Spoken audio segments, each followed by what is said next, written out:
Derecho Penal 2.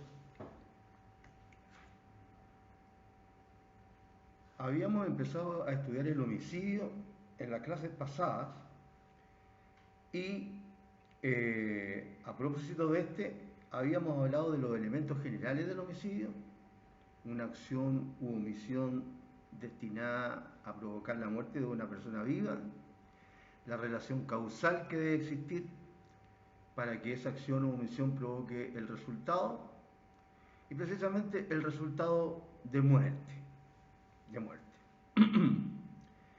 Y habíamos hablado también de la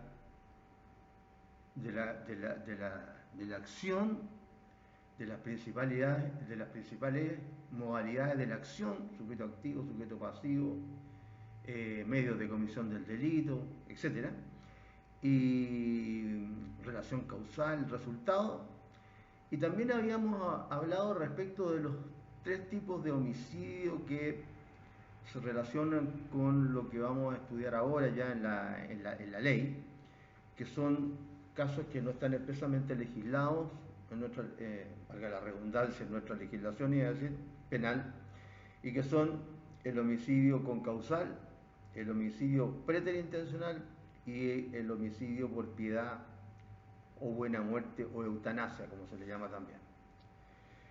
Habíamos hablado de esos tipos de homicidio, entonces, para entender mejor, como una especie de preámbulo, la materia.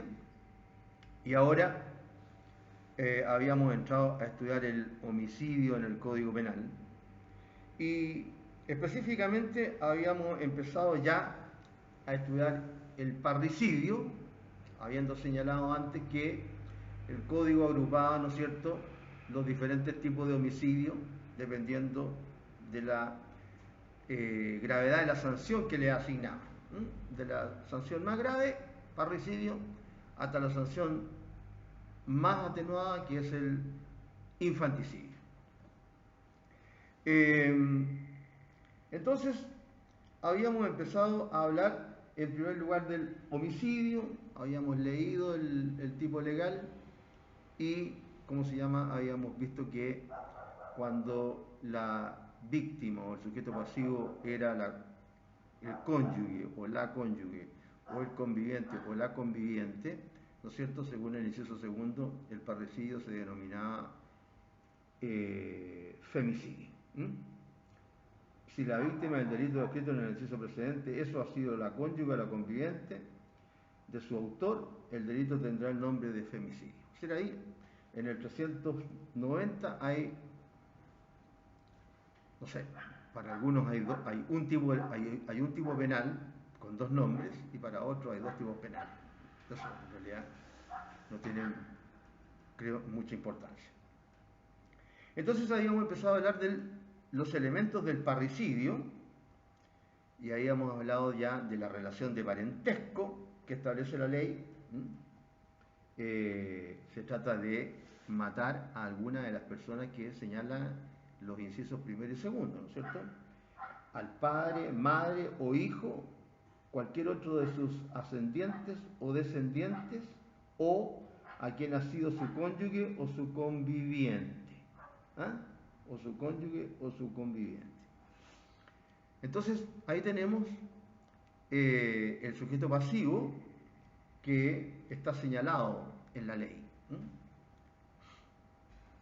Entonces, ya también dimos hicimos algunos comentarios respecto de que originalmente habían algunas críticas a este artículo porque se dice, ¿no es cierto?, que el parricidio consta de un doble atentado.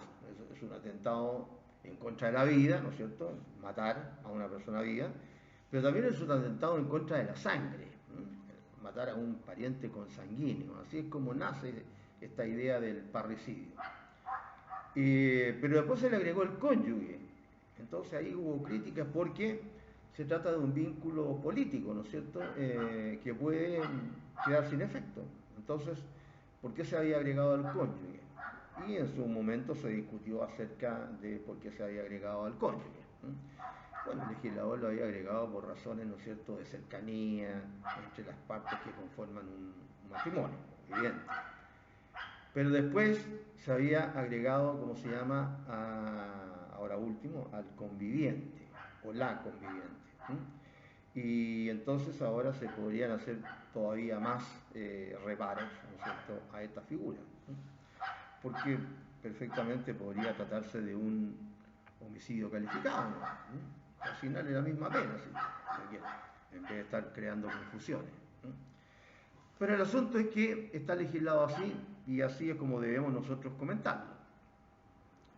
Entonces, en relación con el vínculo, ahí yo les hice presente lo que se denominan las llamadas cuestiones prejudiciales civiles en los juicios penales, que son aquellas que tienen que ver con definir el delito, que forman parte con los elementos que forman el tipo legal, o con eximir de responsabilidad, o con atenuar la responsabilidad, o con agravar también la responsabilidad. Entonces, en algunas ocasiones ocurre que estas cuestiones prejudiciales civiles concurren, como en el caso de normalmente de la defensa que se hacen en los delitos de parricidio, para ver, sobre todo cuando se trata del cónyuge, o bueno, ahora sobre todo la conviviente, o el conviviente, para establecer si existía o no existía ese vínculo de conyugal o de convivencia. Entonces, en el caso del vínculo conyugal, ahí están las situaciones en que, ¿no es cierto?, puede declararse o nulo el matrimonio, o puede declararse el divorcio, como existe ahora, con separación de vínculos, con separación de vínculos.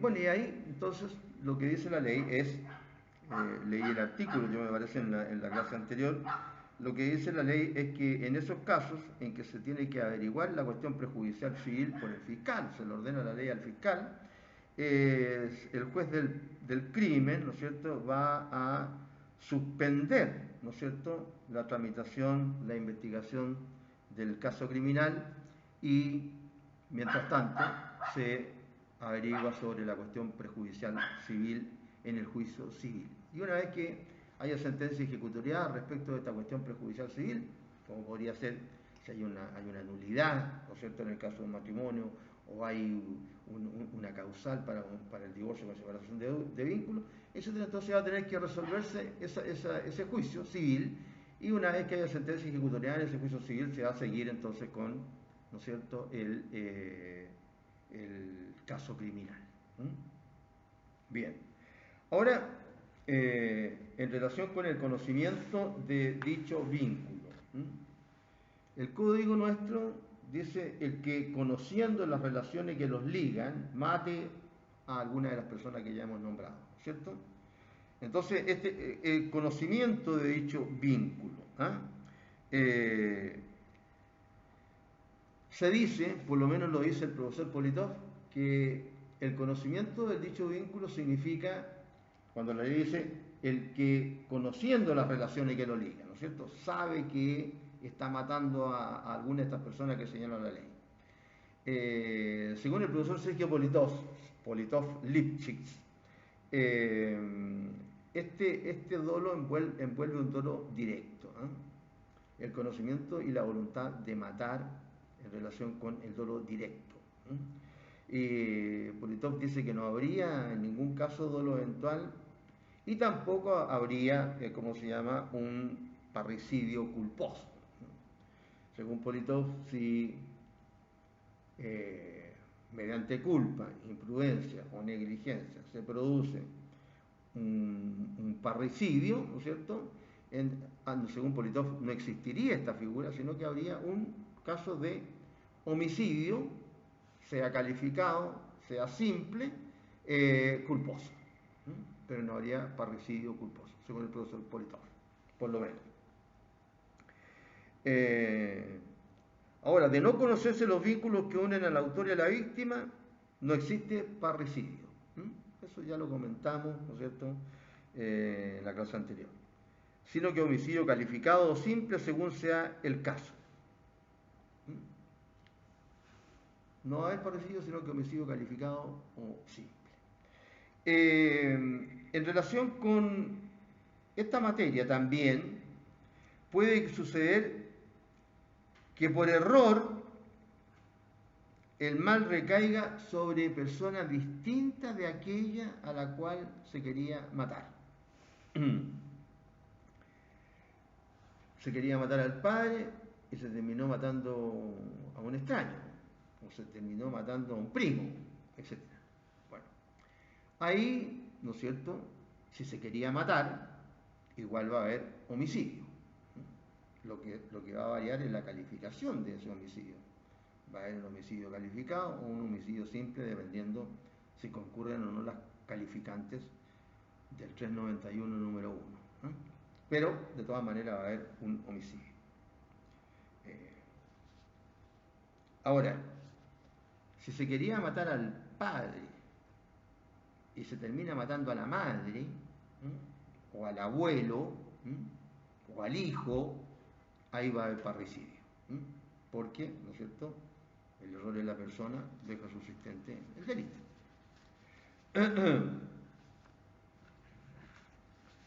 Ahora, en relación con este error, en el caso del homicidio, o mejor dicho, relacionado con el error, pero más bien analizando el aspecto subjetivo del delito, el dolo, el ánimo de matar, el dolo de matar, que exige la conducta delictiva, hay que averiguar qué pasa con la comunicabilidad de las circunstancias que alteran la responsabilidad criminal de acuerdo con el artículo 62.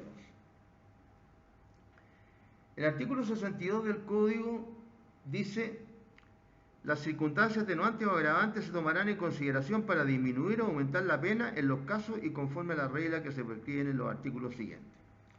Y después hay una serie de reglas en los artículos siguientes, 63, 64, 65, en donde se habla de las circunstancias, primero, que de por sí constituyen un delito, especialmente penado por la ley, o que la ley haya expresado al describir y penar el delito. En ese caso, entonces, las circunstancias atenuantes y agravantes no inciden porque forman parte del delito, las circunstancias atenuantes o agravantes. También en el caso de aquellas de manera inherente al delito, que sin la concurrencia de esas circunstancias no se entendería cometido ese delito. Entonces, esas circunstancias no se toman en consideración, porque forman parte del delito. Es como hablar precisamente del homicidio calificado. Si se comete un homicidio con alevosía, ¿cierto?, que significa obrar a traición o sobre seguro, entonces en ese caso estamos hablando de un asesinato, de un homicidio calificado. Esa circunstancia, para los efectos del delito de homicidio, ¿no es cierto?, forma parte del delito o es inherente al delito. Entonces, no constituye ni circunstancia agravante ni atenuante, sino que forma parte de él. Entonces, de acuerdo con este artículo 63, no produce el efecto de aumentar la pena ese tipo de circunstancias. Bien, después el artículo 64 habla de las circunstancias personales y de las circunstancias materiales. Y lo que dice es que la disposición moral del delincuente en sus relaciones particulares con el ofendido o en otra causa personal sirven para atenuar o agravar la pena solo respecto de aquellas personas en las cuales concurre. O sea, en el caso del hijo, respecto del padre, si lo mata, agrava la responsabilidad. Si hay un tercero que no tiene ese parentesco y que participa en esa muerte, entonces en ese tercero no se agrava la responsabilidad, porque ese tercero no estaría cometiendo parricidio, según lo que vamos a ver a continuación. Mientras que la que consiste en la ejecución material del hecho y en los medios empleados para realizarlo, sirven para atenuar o agravar la responsabilidad únicamente de los que tuvieran conocimiento de ellas, de las circunstancias materiales, antes de la ocurrencia o en el momento de la ocurrencia de la acción o de su cooperación para el delito. Entonces, aquí se estudia la posibilidad precisamente de solucionar el caso en que participan personas que están unidas por esos vínculos y aquellas que no están unidas por esos vínculos, relacionados con autor y víctima. Es posible que en la comisión de un delito concurran determinadas circunstancias respecto de algunos de los partícipes y no de los demás. Circunstancias que, de considerarse aisladamente, determinarían penas distintas para cada partícipe. El problema es determinar si por el hecho de que en el delito de una obra en común, tanto en lo objetivo como en lo subjetivo, esta circunstancia puede afectar o no a la totalidad de los partícipes. A la totalidad de los partícipes. La regla general aquí la otorga el artículo 64 que recién comentamos, en el sentido que las circunstancias personales afectan a las personas y no al hecho. A las personas en las que concurren, pero no al hecho. Mientras que las circunstancias materiales afectan según, no las personas, según el conocimiento que tienen las personas, ¿no es cierto?, al momento de la acción o de la cooperación para el delito.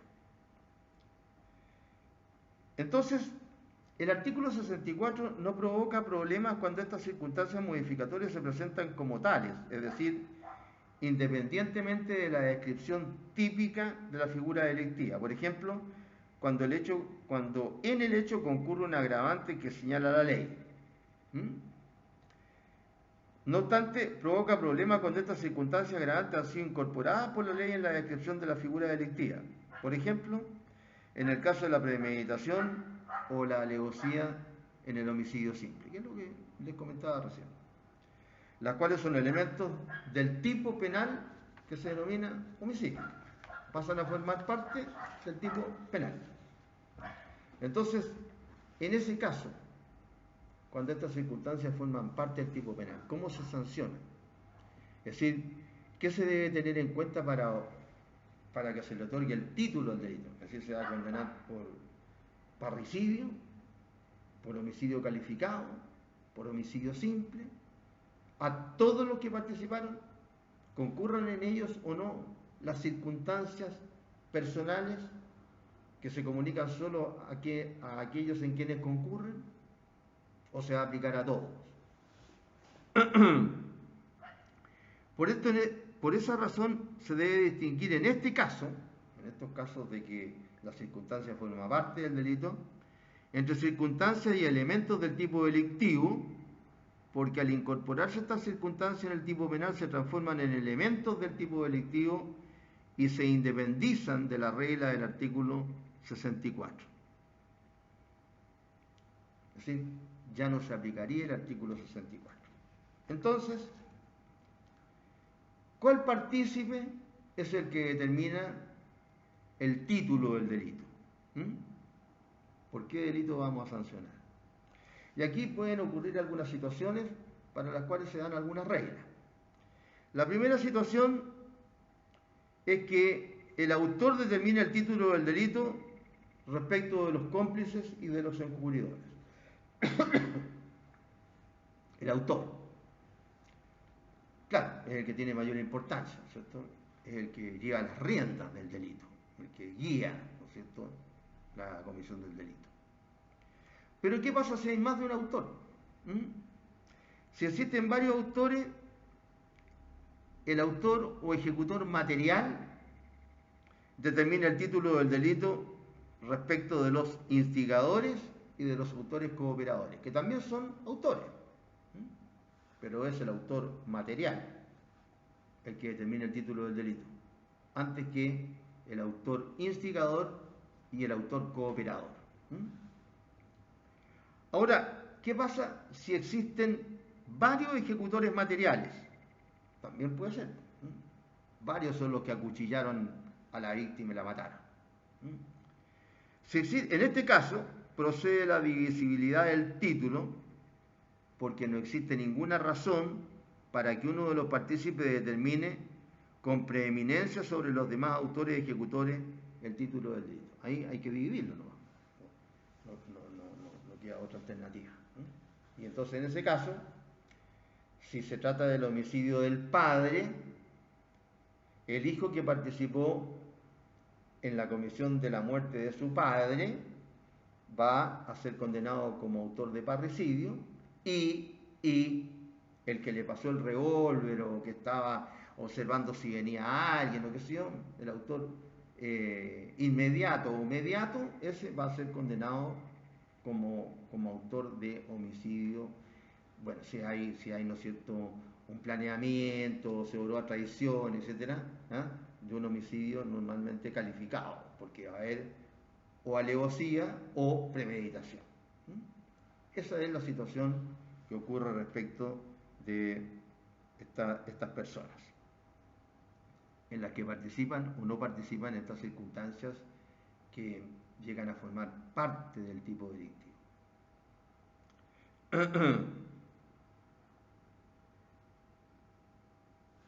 Bien, hay varias otras cuestiones que se pueden estudiar en el caso del homicidio, ¿no es cierto?, el parricidio por omisión, ¿cómo se llama?, el parricidio y el error en la persona y el error en el golpe también.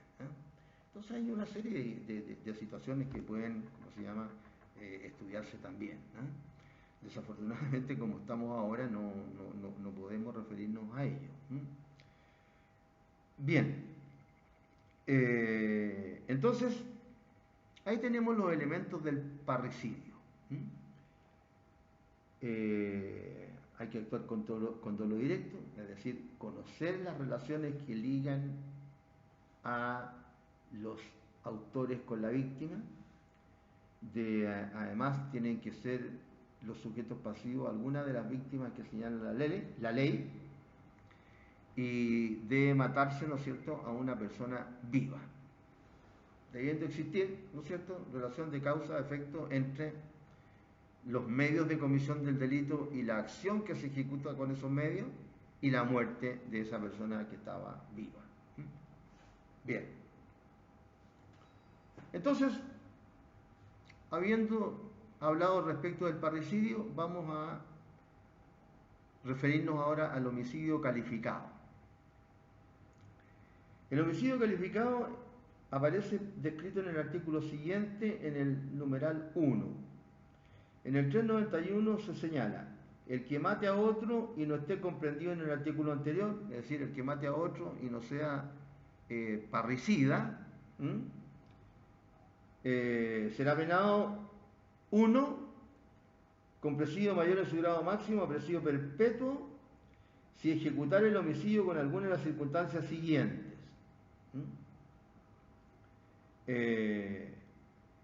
Primera, con alevosía. Segunda, por premio o promesa remuneratoria. Tercera, por medio de veneno. Cuarta, con ensañamiento, aumentando deliberada e inhumanamente el dolor del ofendido. Quinta, con premeditación conocida. Quinta, con premeditación conocida.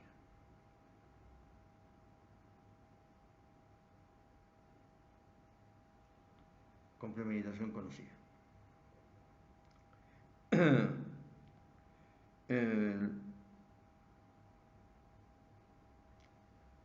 Entonces, antes de entrar a analizar qué quiere decir alguna de estas circunstancias, hay que señalar que este tipo de homicidio calificado también se llama asesinato.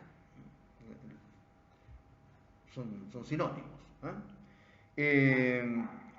Y es muy importante, ¿no es cierto?, señalar que basta con que concurra una de las circunstancias que señala el 391 número 1 para que se entienda que hay un homicidio calificado o asesinato. Es decir, puede haber alevosía, premio o promesa remuneratoria, veneno, ensañamiento o premeditación, cualquiera. Ahora, si concurre más de una, bueno, ahí el juez, ¿no es cierto?, dependiendo del caso, va a poder recorrer la distancia que hay en los grados de pena, si es que se trata de una pena divisible, o aplicar los máximos o los mínimos cuando se trata de pena indivisible. En este caso serían los máximos.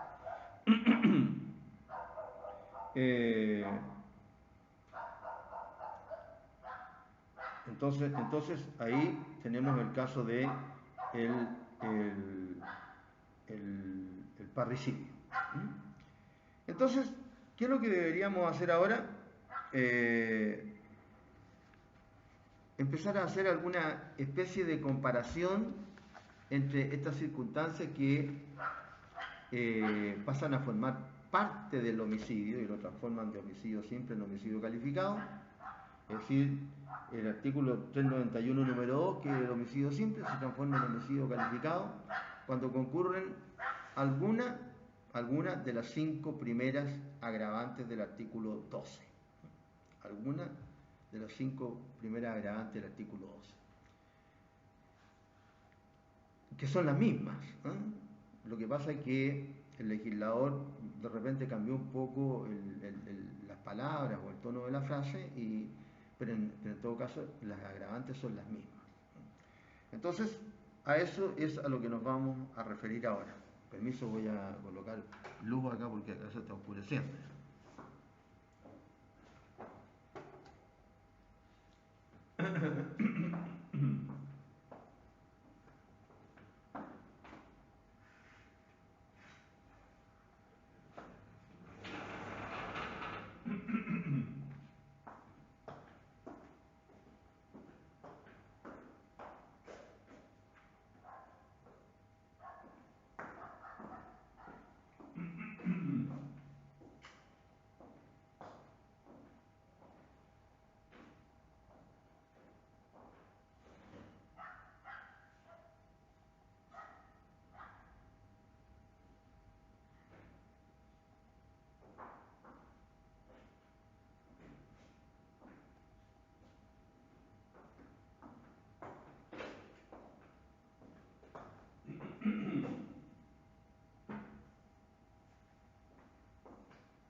Entonces,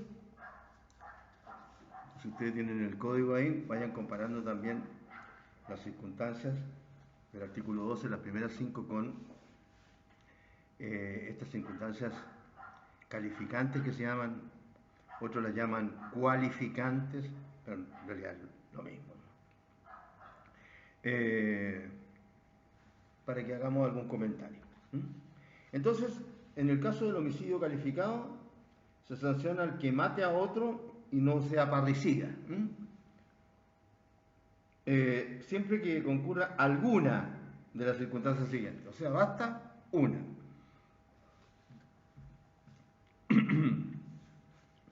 Primera circunstancia, con alevosía. Con alevosía. El código, solamente en el caso del 391, dice con alevosía. Mientras que en el artículo 12 se dice cometer el delito contra las personas con alevosía, entendiéndose que la hay cuando se obra traición o sobreseguro. Es decir, en el caso del artículo 12, número 1, está definida la alevosía. Obrar a traición o sobreseguro. Claro, la alevosía es el aprovechamiento o la creación de un estado de indefensión de la víctima. Ahí estamos obrando con alevosía. Cuando nos aprovechamos, ¿no es cierto?, del grado de indefensión de la víctima. El hechor busca actuar con marcada ventaja a consecuencias de la oportunidad que buscó y eligió, a propósito, o se aprovechó. Puede que uno la busque o se aproveche. Por ejemplo, en un caso doméstico, ¿no es cierto? Acá en Arica, en los alrededores del casino. bueno, ahora con esto de la pandemia no sé, pero había hace años atrás, ahí hay una calle, esa calle que como que al lado de la calle hay un restaurante ahí en la esquina con esa calle, al frente del casino municipal, era muy mal iluminado en la noche esa calle, que da para un costado del edificio Las Tarrias, como la parte de atrás del edificio Las Tarrias. No sé, ahora hace tiempo que no camino por ahí, no sé si estará bien iluminado ahora. Pero en esa época, ¿no es cierto?, de repente gente que salía del casino con sus tragos y tenía que ir a esa calle porque tenía que caminar por ahí, qué sé yo, no sé. No voy a decir que a lo mejor iba a subirse a manejar uno de los autos que estaban estacionados ahí, porque también podría ocurrir que a alguien se le ocurra manejar con tragos, ¿no es cierto? Pero que estaba en malas condiciones, entonces alguien lo estaba esperando ahí. ¿Para qué? Para cogotearlo. Para cogotearlo. Entonces ahí era la propia víctima la que se colocaba en la indefensión, porque los otros estarían, ¿no es cierto?, estaban en la oscuridad medio escondidos, ¿no? Estaban ahí para que no los vieran ahí. Claro, entonces un curadito es más fácil, ¿no es cierto?, cogotear, es decir, roba,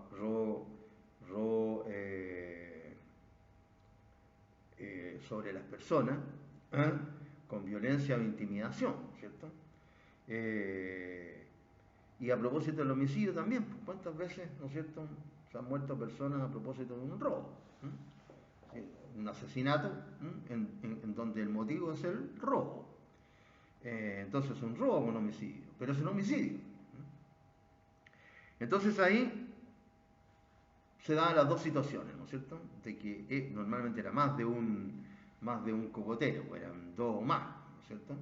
Entonces ellos estaban esperando ahí, como la araña, ¿no es cierto?, que está esperando metido en su cueva o detrás de su telaraña, o simplemente la persona iba, sin darse cuenta, hacia esa calle oscura, que no sé si ahora lo estará. Entonces, el hechor busca actuar con marcada ventaja a consecuencia de la oportunidad que busca y elige a propósito. O se aprovecha cuando se presenta, que es lo que estoy haciendo en el caso de la araña, como buscar o encontrarse un lugar oscuro y desolado. Se obra traición, se obra sobre seguro o también se obra por la espalda. Esa es la idea de obrar a traición, ¿no es cierto?, por la espalda. Ahí viene, ¿no es cierto?, cuando alguien le reprocha a otro, sobre todo a un amigo, y le dice, me traicionaste, obraste a mi espalda. Entonces, en el sentido, no me dijiste, yo no tenía idea. Claro, ¿no es cierto?, pillar a la víctima desprevenida, despreocupada. Es más fácil cometer el delito así. Es como en el caso de los fraudes por engaño, de las estafas, ¿no es cierto? Es un agravante, ¿no es cierto?, el abuso de confianza. Claro, es más fácil estafar cuando la víctima tiene como acercarse, ¿no es cierto?, acercarse al radio de acción del estafado. Es más fácil. Sobre todo cuando tiene acceso, ¿no es cierto?, a la vida privada, por ejemplo, o a la vida comercial del estafado. Claro, yo contrato a una persona para que se ocupe de la caja registradora, ¿no es cierto?, y reciba los pagos. Bueno, esa persona tiene muchas más posibilidades, ¿no es cierto?, de apropiarse del dinero que el que trabaja en otra sección del negocio. Entonces ese abusa de confianza. ¿Por qué? Porque depositaron en él la confianza, sobre todo si uno lo contrata porque lo conoce a la persona, depositó la confianza ¿para qué? Para que recibiera el dinero, ¿cierto? Entonces tiene muchas más posibilidades de cometer el delito que aquel que no utiliza la confianza. Un parecido.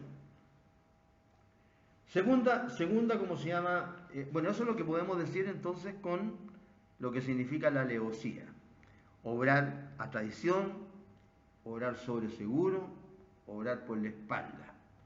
Procurarse, ¿no es cierto?, o aprovecharse de la indefensión de la víctima, en la que la puede colocar el autor o puede colocarse ella misma. El juez lo va a apreciar en cada caso particular. Después, segunda calificante por premio o promesa remuneratoria. Por premio o promesa remuneratoria.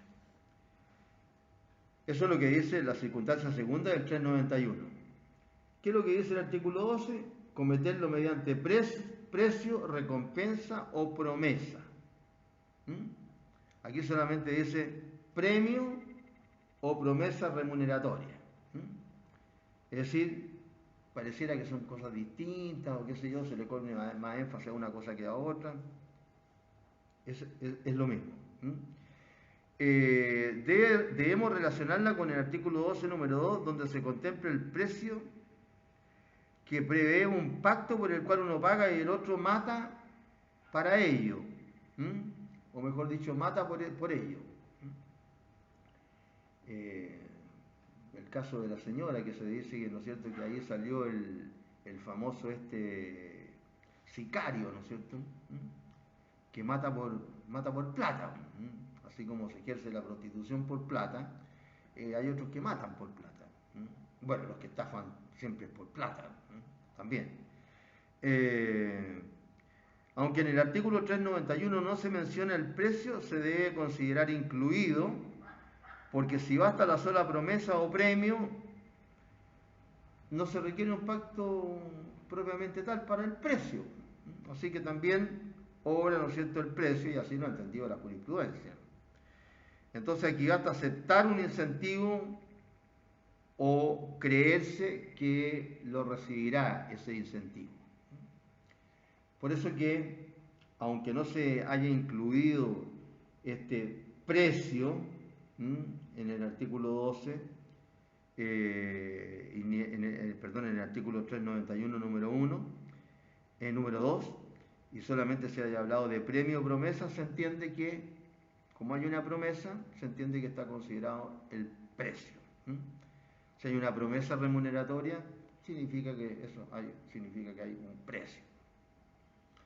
Tercera cualificante, matarlo por medio de veneno, dice el 391, número 3. Por medio de veneno. El artículo 12, número 3, dice ejecutar el delito por medio de inundación, incendio, veneno u otro artificio que pueda ocasionar grandes estragos o dañar a otras personas.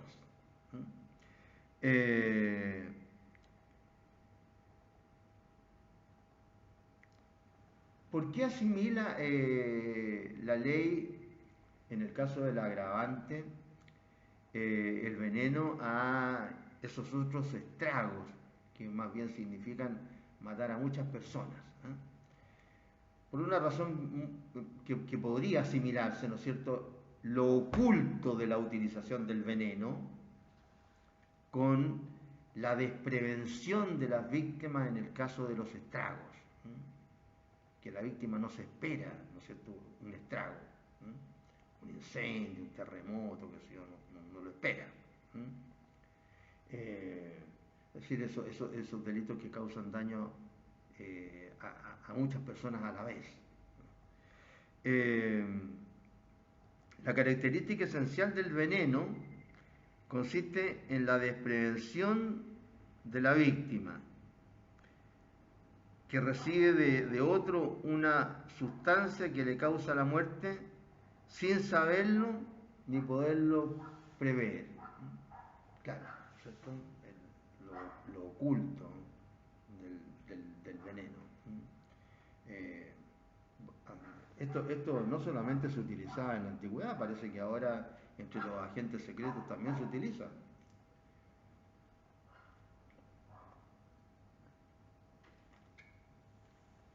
No se olviden que hace unos años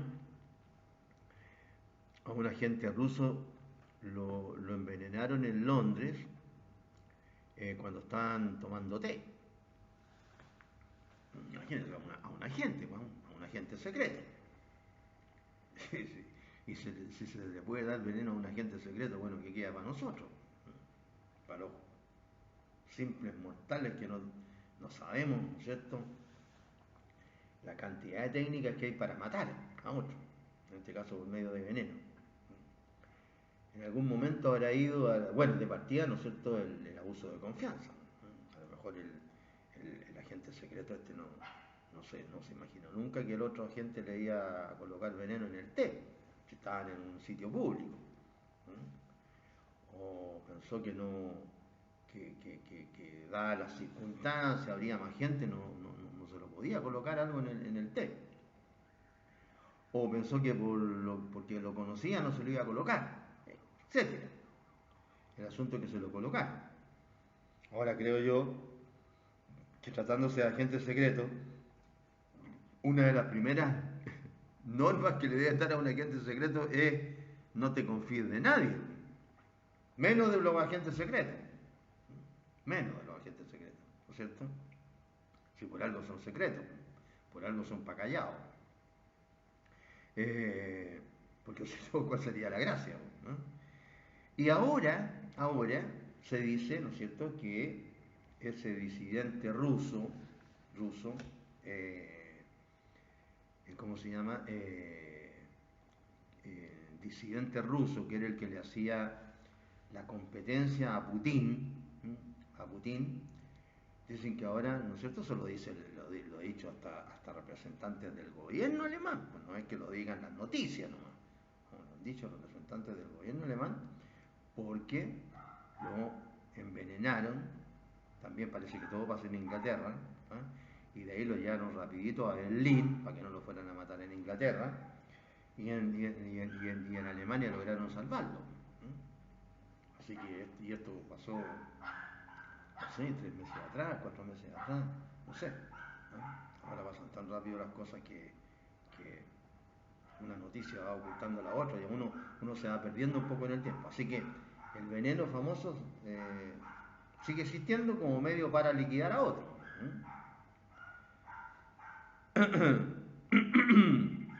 Para que, ¿cómo se llama? Para que se entienda que se comete un homicidio por medio de veneno, deben concurrir 3 requisitos. La ingestión del veneno por la víctima. Y el veneno debe ser idóneo para provocar la muerte. En segundo lugar, la intención de matar a la víctima. ¿No es cierto? El requisito subjetivo que es el animus necanti, matar a la víctima. Y en tercer lugar, que ocurra la muerte de la víctima. El resultado se puede producir por una ingesta directa o por medio de engaño. Aquí la diferencia con la agravante que le decía al comienzo es que el veneno en el artículo 12 es considerado un medio de estragos, que es lo que yo le señalaba. Aquí como cualificante es considerado como muy grave el uso de veneno por su disimulada aplicación. Eso es lo que estábamos conversando, ¿no es cierto? Lo oculto que les decía yo, eso se considera muy grave, ¿no? Algo que uno no se imagina, ¿no es cierto?, que le van a suministrar veneno. ¿Ah? Por ser un medio oculto, un medio traicionero, ¿no? Un medio traicionero. Claro. Abusa de la ¿cómo se llama?, de la confianza, etc. La cuarta calificante para transformar el homicidio simple en homicidio calificado es cometerlo con ensañamiento, aumentando deliberada e inhumanamente el dolor del ofendido. Eso es lo que dice el 391, circunstancia cuarta. Mientras que el artículo 12, en su circunstancia cuarta, dice solamente aumentar deliberadamente el mal del delito, causando otros males innecesarios para su ejecución. Lo mismo. Este ensañamiento debe haber sido utilizado como medio para causar la muerte. Se busca aumentar el sufrimiento de la víctima, ojo, hay que tener claro eso, y prolongar su agonía. Es decir, no necesariamente alguien que le pega 5 balazos a alguien actuó con ensañamiento. A lo mejor le disparó las 5 veces y las 5 veces le achuntó, pero ¿me entiendes? Lo que singulariza a este ensañamiento es que aumente el mal en la ejecución del delito. aumenta el dolor en los hechos, aumenta el dolor de la víctima. Es decir, es lo mismo que si le dan una cuchillada, no es solamente darle las cuchilladas, sino que dárselas de tal manera de que le causen más sufrimiento a la víctima. Dicen, hasta en películas ha salido, que cuando a una persona le disparan en el estómago, por ejemplo, se le produce una muerte mucho más dolorosa que cuando le disparan en el pecho, cerca del corazón, quiero decir, porque aunque el disparo le llegue a los pulmones o al corazón y viva menos rato, digamos, la persona que viva menos rato, parece que duele menos. Claro, el resultado es más rápido, sí, se muere más rápido la persona, pero duele menos. Y muchas veces dicen que cuando le pegan los balazos a la víctima en el estómago es justamente para que sufra más, porque la agonía es más larga y parece que el dolor es súper grande. Porque, ¿no es cierto?, al perforar, al pegarle un par de balazos, ¿para qué vamos a decir los 6 balazos que tiene un revólver, o si tiene 8, no sé, o la pistola? Bueno, ni siquiera estoy hablando de armas semiautomáticas que le peguen con una UCI y ahí lo cortan por la mitad, ¿no es cierto? Pero le peguen unos balazos en el estómago. En el estómago uno lo que no se da cuenta es que detrás del estómago, en la parte de adelante, ¿no es cierto?, que es la cavidad, qué sé yo, detrás vienen órganos, detrás está todo el intestino, etcétera. Así que un puro balazo le atraviesa varias partes del cuerpo humano, al ser humano.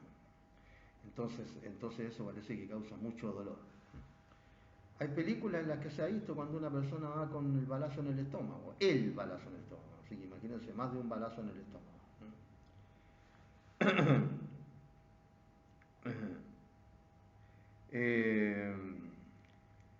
Entonces, el ensañamiento es una combinación de los medios empleados y el propósito de la gente de provocar un dolor exacerbado.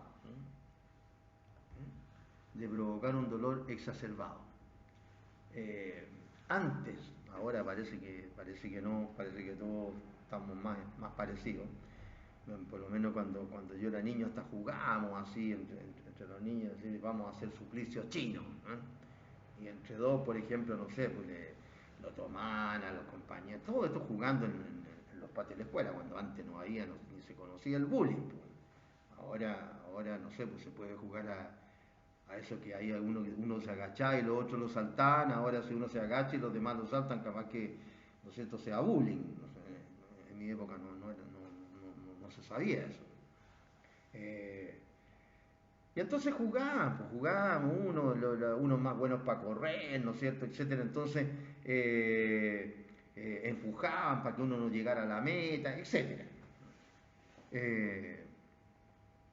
Entonces de lo que se trata acá es de combinar los medios empleados con el propósito de la gente. Es decir, en el ejemplo que me fui cuando nosotros éramos niños, es que en esa época hablábamos de suplicios chinos.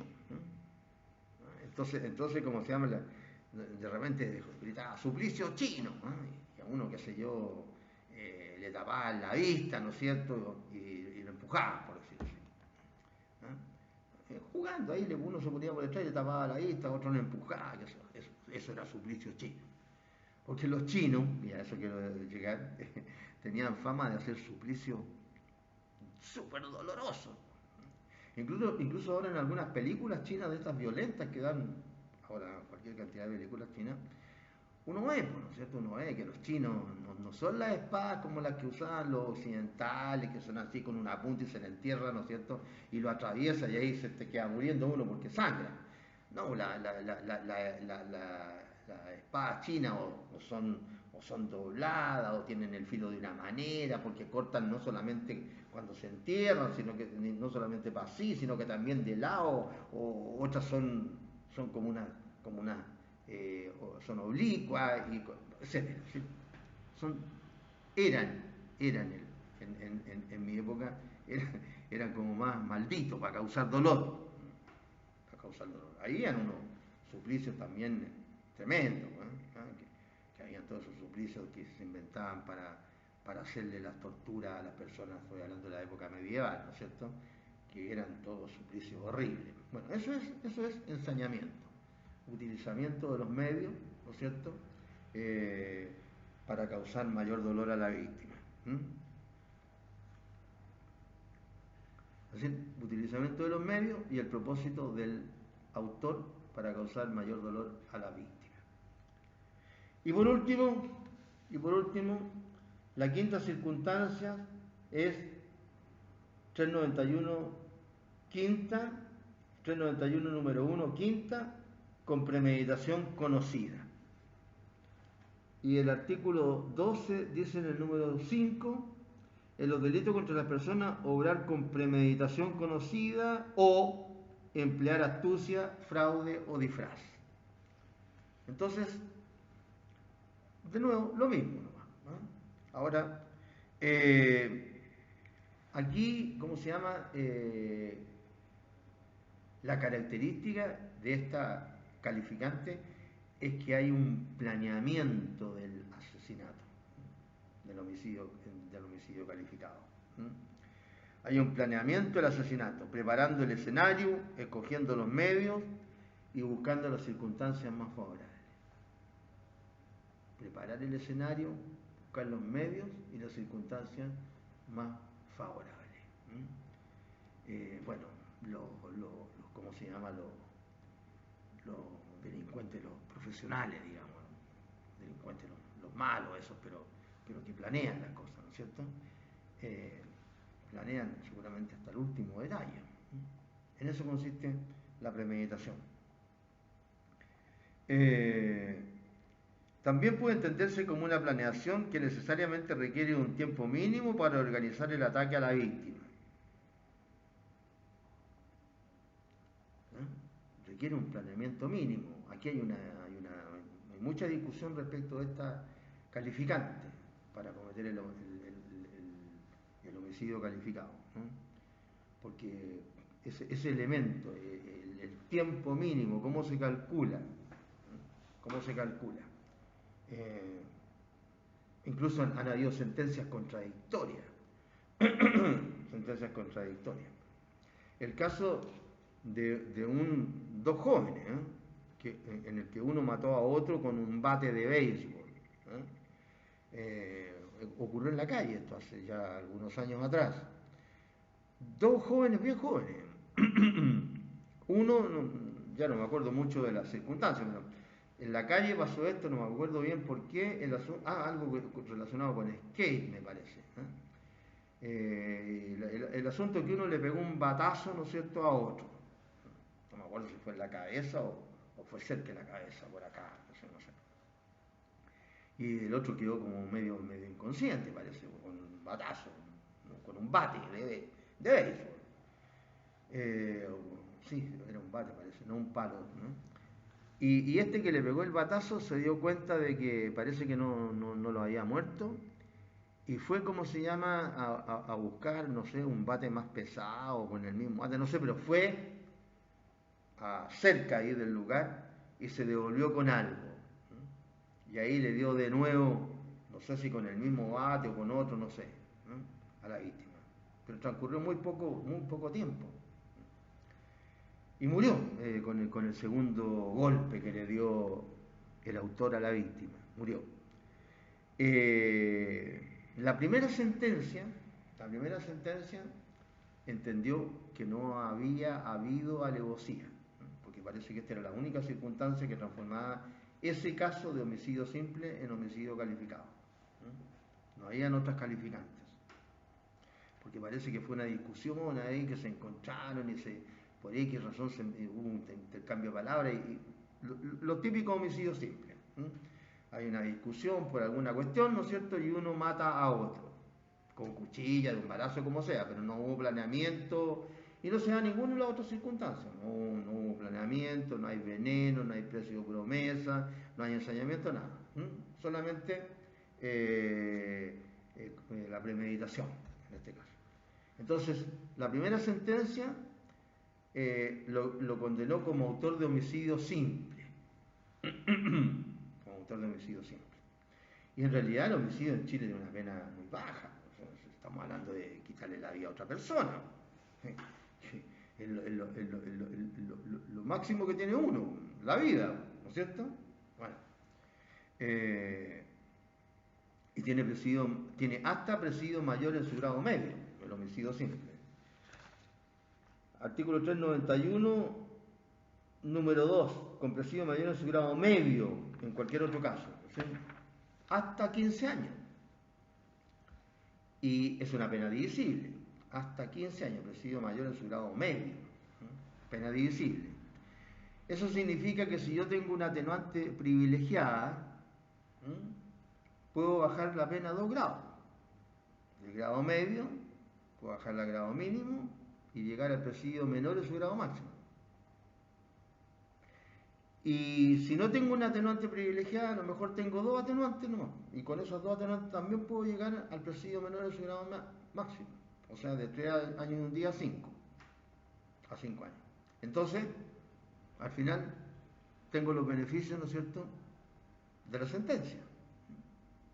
Lo que significa que a lo mejor hasta me alzaron la prisión preventiva, que estuve, no sé, un par de días preso, y termino prácticamente sin cumplir pena privativa de libertad.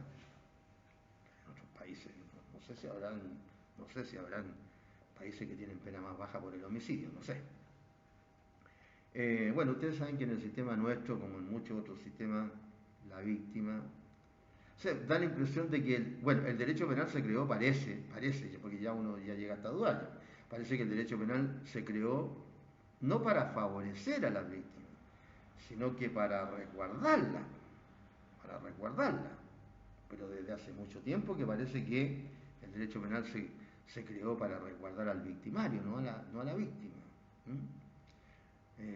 No al occiso, sino que en el caso del homicidio, sino que al que creó un occiso, es decir, un muerto.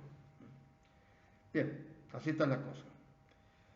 Entonces, a simple vista, esta calificante, según como lo señala el artículo 391, número 5, que solamente dice con premeditación conocida, aparece como más restringida que el agravante 12, número 5, puesto que esta última contempla el empleo de la astucia, del fraude o el disfraz.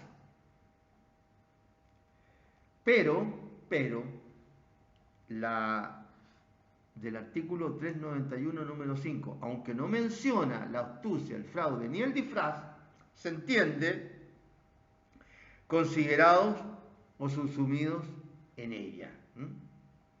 Claro, porque para premeditar algo, puede que me disfrace. O empleo astucia. O la misma premeditación misma. O fraude como sinónimo de engaño. Es decir, dentro del concepto de premeditación conocida están estos otros conceptos de astucia, fraude o disfraz.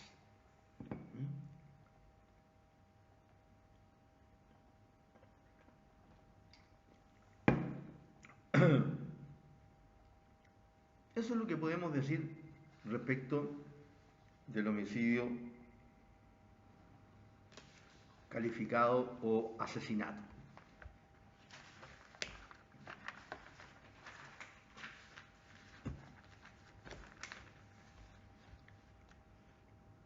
Entonces, como les dije antes, si concurre más de una de las circunstancias que le dan el carácter de calificado al homicidio, no se verá la pena, ¿no? La pena tiene su máximo, ¿no?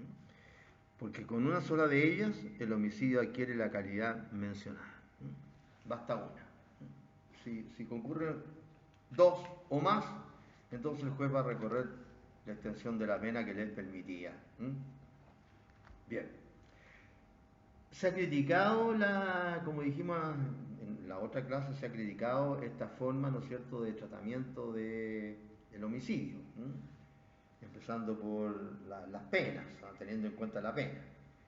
Porque se dice que el homicidio simple, al que nos vamos a referir ahora en muy pocas palabras, es el homicidio base o básico, o tipo, que ocurre. Entonces, algunos dicen que el homicidio debió haberse empezado a tipificar a partir de este delito base, que es el homicidio simple. Y de ahí vendrían todos los otros casos de homicidio más agravados o más atenuados, o en el que solo se dan unas reglas de punibilidad para sancionar porque no se tiene conocimiento de quién efectivamente causó la muerte, como el caso del homicidio en riña o pelea, que vamos a ver también un poquito más adelante. Entonces, ¿qué podemos decir del homicidio simple? Que es aquel en que una persona mata a otra sin que concurran las circunstancias del parricidio ni del homicidio calificado. Claro, porque claro, no hay que poner tampoco ni del infanticidio ni el auxilio suicidio, no hay que ponerlas todas, porque ahí se dan otros elementos. Pero en el caso por ejemplo, del homicidio simple, no concurre, ¿no es cierto?, el vínculo de parentesco. Eso lo diferencia del parricidio al homicidio simple. Y en el homicidio simple no concurre ninguna de las causales del homicidio calificado o asesinato. Y eso lo diferencia de ese tipo penal. Mientras que en los otros casos no, hay otras situaciones. En el auxilio al suicidio, ¿no es cierto?, tiene que haber alguien que auxilia y además tiene que producirse la muerte. Si no se produce la muerte no hay tentativa siquiera de auxilio al suicidio. Entonces, eso es lo que se dice. El homicidio siempre tiene lugar en todos aquellos casos en que un individuo mata a otro sin que existan las causales de los artículos 390 y 391 número 1. Lo que acabo de decirle. Es decir, existe homicidio simple cuando la muerte de la víctima se produjo sin concurrir alguna circunstancia que permita calificar al homicidio de parricidio o de homicidio calificado, tal cual como dijimos. El homicidio simple constituye la regla general. Para calificarlo hay que proceder por eliminación, por descarte, verificando la existencia de circunstancias calificantes que hagan tipificar el delito como parricidio u homicidio calificado. Si no está presente ninguna de esas circunstancias, habrá homicidio simple. Es decir, es una figura residual, el homicidio simple. Entonces, claro, en los casos, ¿no es cierto?, en que se da esta situación hay que analizarlo, pero a partir de lo que acabamos de decir, ¿no? Entonces se produce una muerte y entonces hay que averiguar si concurre alguna de las 5 circunstancias calificantes del 391. Es decir, si se llega a la conclusión de que no concurre ninguna, entonces estamos en presencia de un homicidio simple. Normalmente ocurren estos homicidios, que son los que más ocurren, ¿no es cierto? Ocurren a consecuencia de una discusión que se produce en el momento. Tantas situaciones que se producen. En la discoteca, por ejemplo, como ha ocurrido que de repente unos patos malos van a la discoteca, que la otra vez salió hace un par de años atrás, no sé si. Que un tipo, ¿no es cierto?, que un pato malo reconocido, que entra con pistola y todo, alguien por ahí tuvo una discusión con él, a la pasada, por cuestiones que tenían entre ellos, por una niña, tuvo una discusión, y el pato malo, ¡pum!, sacó la pistola y le pegó un balazo, ¡pum!, y lo mató. Homicidio simple. No había premeditación, no había alevosía, no había ensañamiento, veneno no, precio, promesa remuneratoria tampoco. Entonces, homicidio simple. Es decir, eso es lo que ocurre normalmente. Todas esas peleas que se transforman en homicidio, normalmente son homicidios simples. Entonces, por eso que la gente dice, pero ¿cómo la pena tan baja? Claro, porque tiene asignada una pena bastante baja para reprocharle a alguien que le quitó la vida a otro. Así que ese es el caso del homicidio simple. que pueden ocurrir tantas situaciones, tantas situaciones. Entonces ahora en el orden que vamos nos corresponde hablar del homicidio en riña o pelea, artículo 392. Artículo 392.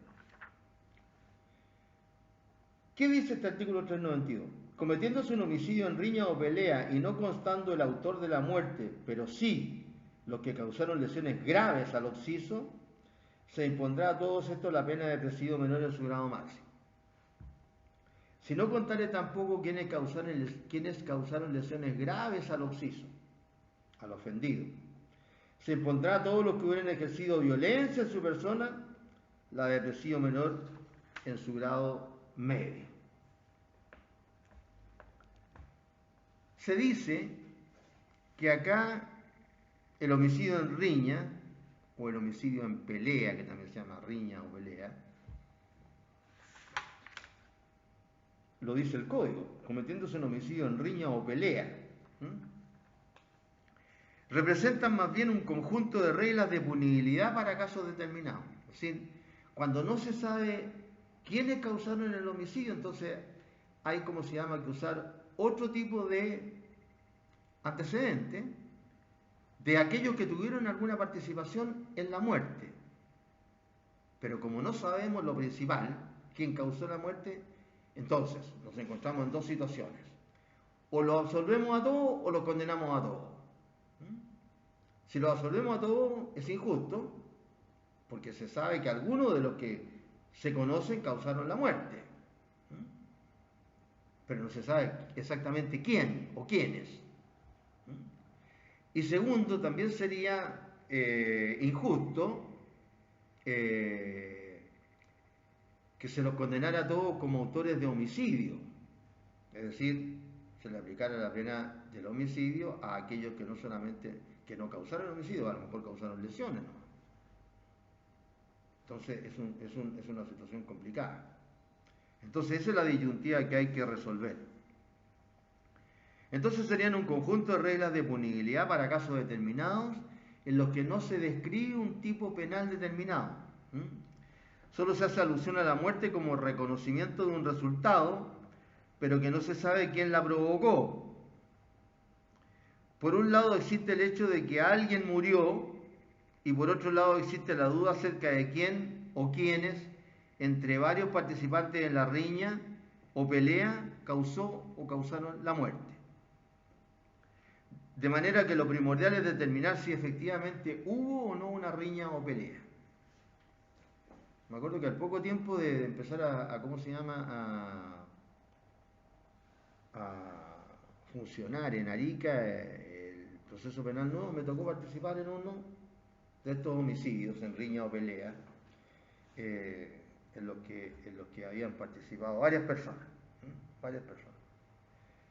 pero entre varios habían acuchillado a un adulto, pero no todos le habían dado las cuchilladas mortales. Entonces el juicio, en el fondo, se dedicó a averiguar, en la etapa sobre todo del juicio oral, se dedicó a averiguar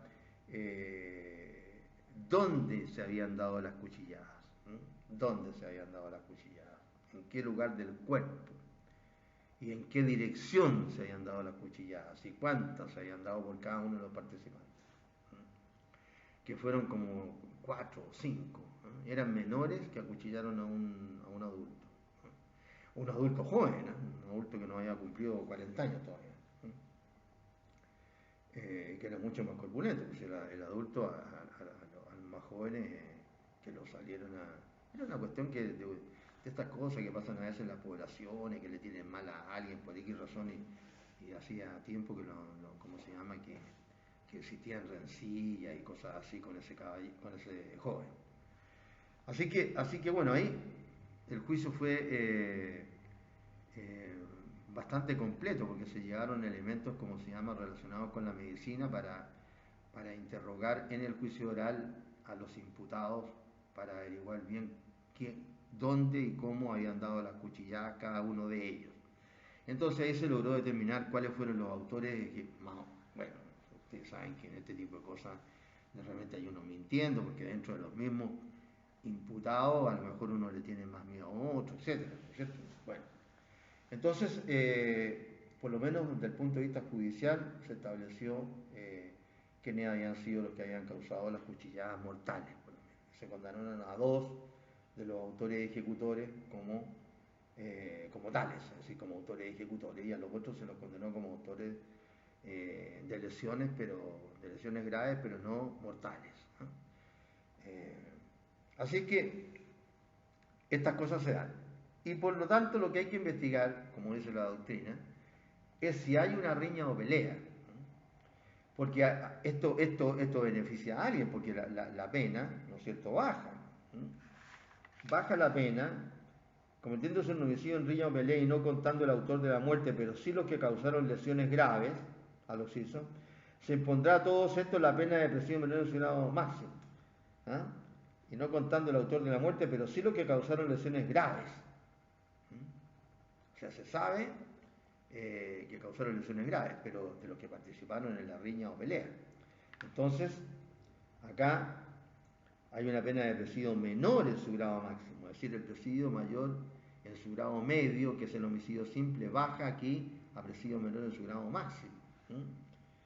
Y si no contarle tampoco quienes causaron lesiones graves al ofendido, se impondrá a todos los que hubieran ejercido violencia en su persona la de presidio menor en su grado medio. Baja más todavía la sanción. Entonces, ¿por qué? ¿Qué es lo importante de participar en la riña o pelea?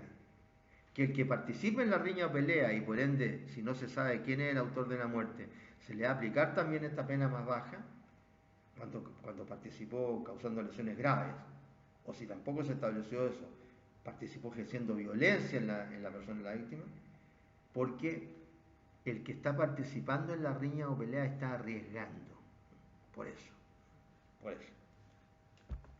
El que no, ¿cierto? Si alguien le pega un balazo de media cuadra al otro y no está participando en la riña o pelea, no, o le pega el balazo ya cuando el otro ya le habían acuchillado, o antes se lo pega al tiro. Si no ha participado en la riña o pelea, no se beneficia con estas reglas. La ausencia de este delito de homicidio en riña o pelea conduciría a uno de 2 extremos, que son los que yo les expliqué. En uno se castiga a todos y cada uno de los intervenientes en la pelea por ser coautores del delito de homicidio, lo que constituiría un exceso y una injusticia contra aquellos que, no obstante haber participado, no infirieron heridas mortales a los hechos. La otra posibilidad sería no castigar a ninguno sabiendo que al menos uno de los participantes causó la herida mortal o las heridas mortales, lo cual también sería una injusticia. Ahora, cuando el código dice riña o pelea, hace sinónimo los 2 términos, pero los 2 términos no son sinónimos en el significado de la Real Academia. Es cuestión que no tiene mucha importancia en realidad. Pero, ¿por qué? Porque en el fondo se entienden los 2 casos como un combate. Un combate en sentido amplio, o sea, un combate en el que participan 2 bandos. 2 bandos. También significa, la pelea significa una cosa, la riña significa pendencia. Y también hay hasta una riña tumultuaria, aquella en que se acometen varias personas confusas y mutuamente, de modo que no cabe distinguir los actos de cada una. ¿Sí? Más bien sería una riña tumultuaria, pero siempre una riña. Pero el código, por la manera que describe el delito de homicidio en riña o pelea, parece que estaría refiriendo a esta pelea o riña entre varios intervinientes. O sea, que haya varias personas que están interviniendo entre 2 bandos, al menos. Podrían haber más, pero al menos 2. Al menos 2. Hay una película que le han dado un montón de veces. Violenta la película. Trabaja ese actor, Leonardo DiCaprio. Trabaja ese actor con otro actor súper conocido y muy buen actor inglés, Daniel Day-Lewis, que es el que hace el capo de la otra banda. Empieza la película violenta y termina más violenta todavía, y entre medio hay más violencia, se llama Las calles de Nueva York, que es cuando se empezó a fundarse la ciudad de Nueva York. Bueno, para los que la vieron, ahí se enfrentaban estos dos bandos, que uno eran los que habían llegado antes a Nueva York y los otros eran los que eran como los descendientes de los que habían llegado primero, pero que habían tomado el bando más neoyorquino. Los otros era como que tenían más relación con Inglaterra. Bueno, ahí se enfrentaban estos dos y ahí era violento, pues ahí era muerte, peleaban con de todo, con cuchilla, con tijera, con qué sé yo, con palo con clavo, con de todo. Bien, ahí, entonces claro, ahí los dos bandos, o los participantes de los bandos arriesgan. De hecho, morían de los dos bandos, quedan lesionados los dos bandos. Por eso que esa circunstancia es la que la ley considera para atenuarle la pena al que participa en la riña o pelea, no al que no participa. Claro. En términos jurídicos diríamos que existe riña cuando hay un acometimiento violento, súbito, recíproco, entre más de dos personas. Claro. Porque si alguien, ¿no es cierto?, planea, ¿no es cierto?, una participación en una riña, entonces ya no estaríamos hablando de esta riña o pelea, porque requiere que sea un acometimiento más o menos espontáneo, y que se junten las bandas así, ¿no? Si las bandas se ponen de acuerdo antes, no sé, realmente podría cambiar la situación. O tal vez seguir igual, no sé. Lo que interesa es que la gente que participe en la riña o pelea esté arriesgando en igualdad de condiciones para aplicarle estas reglas. ¿Cómo comienza esta riña o pelea? Cuando hay días de hecho, cuando empiezan los charchazos, los fierrazos, etc. La espontaneidad, que es lo que yo les señalo, excluye la participación criminal, es decir, solo puede haber autores, nunca habrá cómplices ni encubridores. Todos participan como autores. Eso es espontáneo.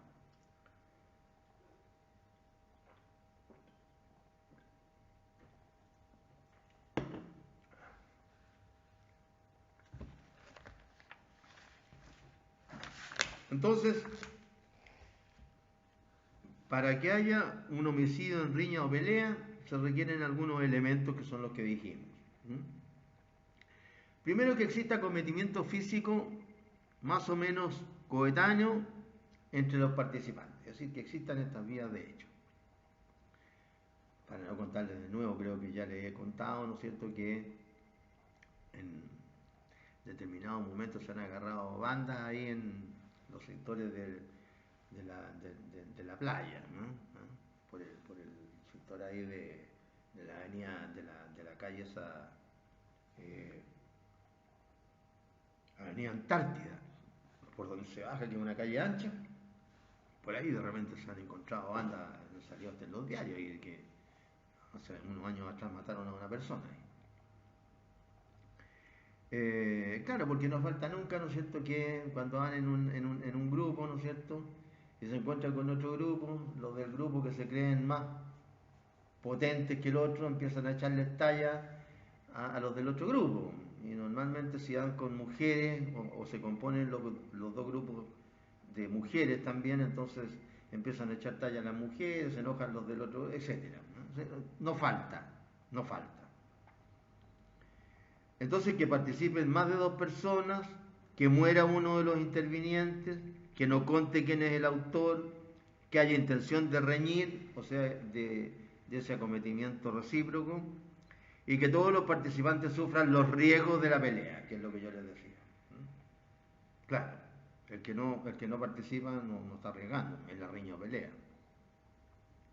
Si se produce la muerte por un tercero que no participe en la riña, no comete este delito, porque aquí existe un atenuante de la pena por el hecho de que todos sufren el riesgo. Eso es lo que yo les estaba diciendo. Si no lo sufren y producen muerte, se calificará como homicidio simple o calificado o cuasi delito homicidio, según sea el caso. Claro, si no participó en la riña o pelea. O incluso puede haber también ¿cómo se llama? Una tentativa inidónea, ¿no es cierto?, de alguien que a lo mejor mata a alguien que ya lo mataron en la riña o pelea. Un homicidio imposible, ¿no es cierto? Un delito imposible. No se puede matar a un muerto, a pesar de que ahora hay unas películas que a los muertos los matan también. Claro que Ligerito viven de nuevo, así que bueno, eso son películas que no las he entendido nunca, porque no sé cómo se termina, porque los muertos siempre viven.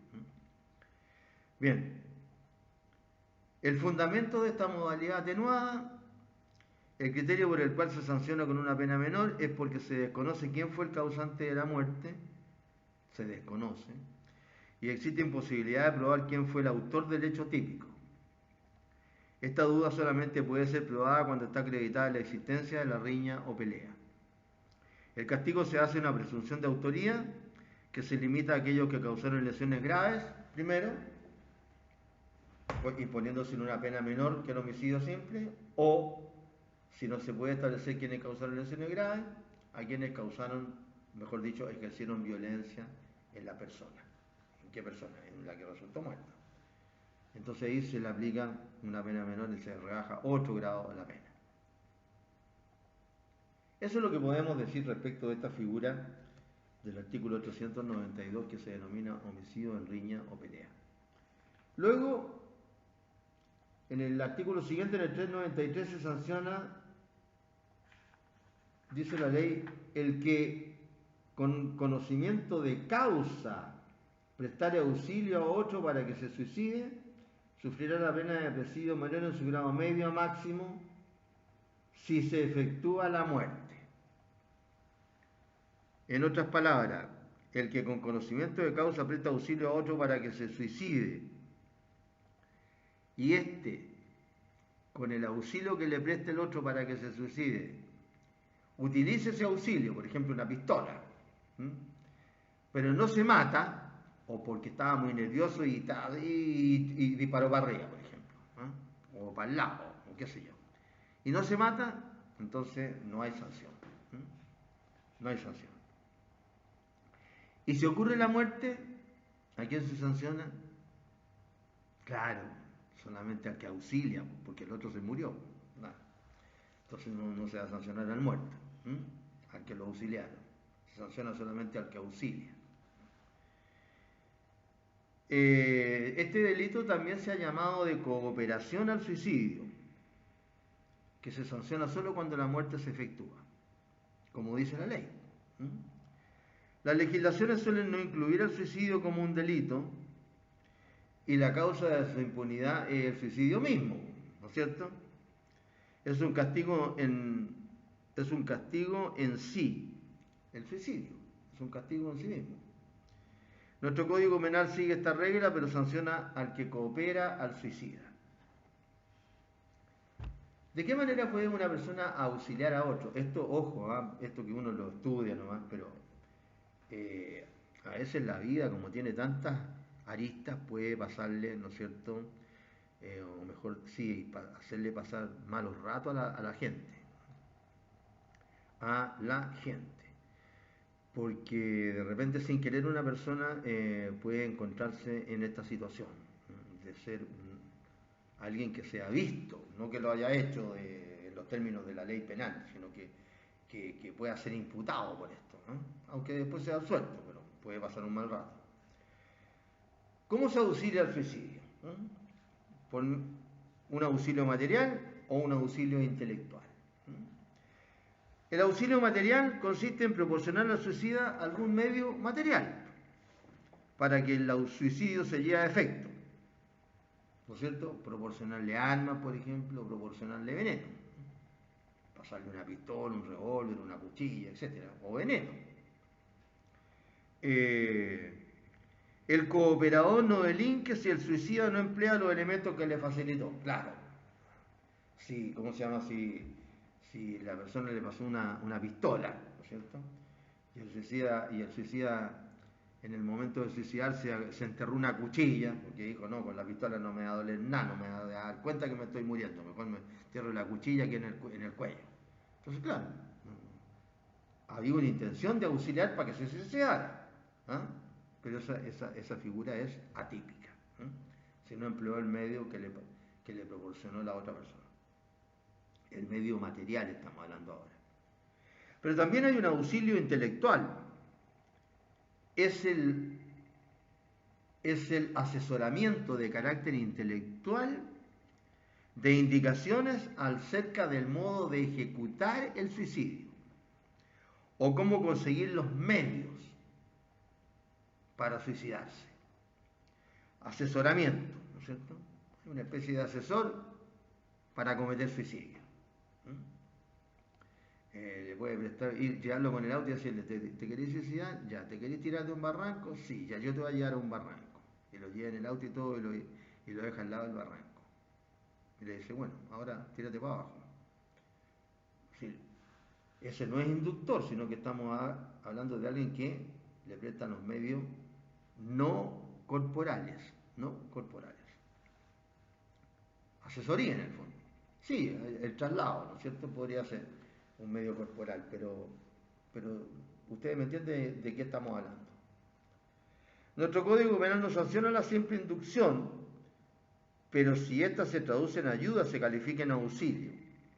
Si el inductor ejecuta por sí mismo la muerte, se trataría de homicidio consentido.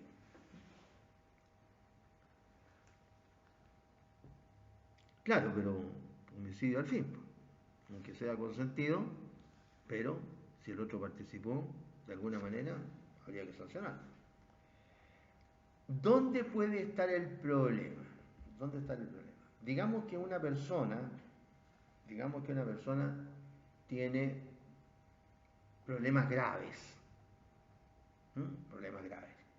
que le han creado problemas psicológicos graves, o sea, problemas mentales graves. Y anda en la onda, y además hay personas que tienen la tendencia, ¿no? De que quiere quitarse la vida. Y supongamos que, dependiendo si es hombre o si es mujer, qué sé yo, con su amigo o amiga, le pide que lo acompañe a la farmacia a comprarse unas simples pastillas para dormir, que entre paréntesis, por eso me da la impresión a mí que entre otras razones, se venden con receta médica retenida. Estas cuestiones para dormir, estas pastillas para dormir. Que en los tiempos normales acá en Arica había mucha gente que iba tan se abastecía de todo. Estoy hablando de las que uno puede comprar, pues no estoy hablando de las que compra, ¿no es cierto?, que son drogas, porque yo no estoy hablando del mercado informal, debiendo decir ilegal o ilícito. No. La gente iba tan de ahí, venden nomás, con tal de vender les da lo mismo. ¿Cuántas cajas quiere de pastillas para dormir? ¿Una caja, 2, 3? Bueno. Y esa si se toma una dosis sobre la que puede resistir el organismo de que se trate, puede provocarle la muerte sin ningún problema.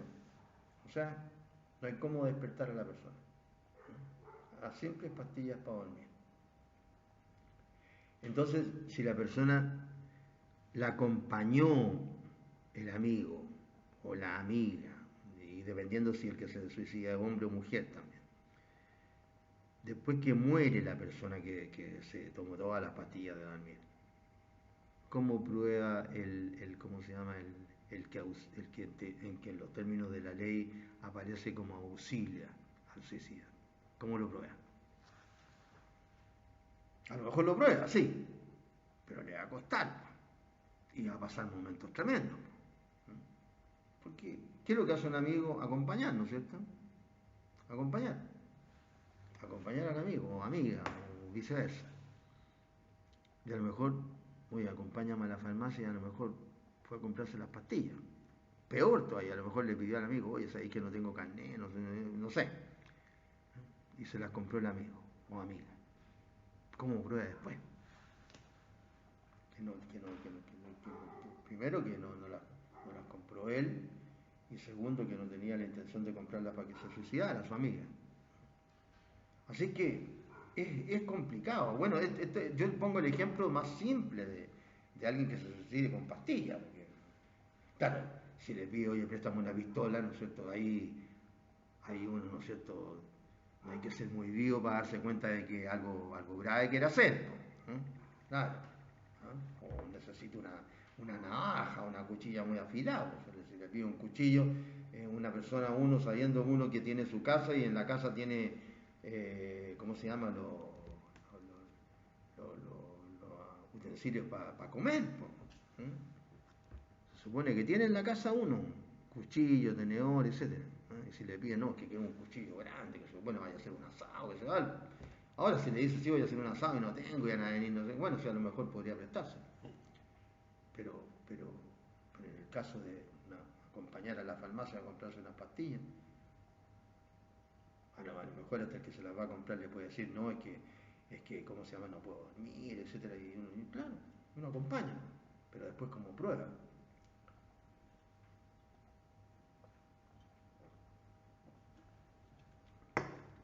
Puede ser un problema, puede ser un problema.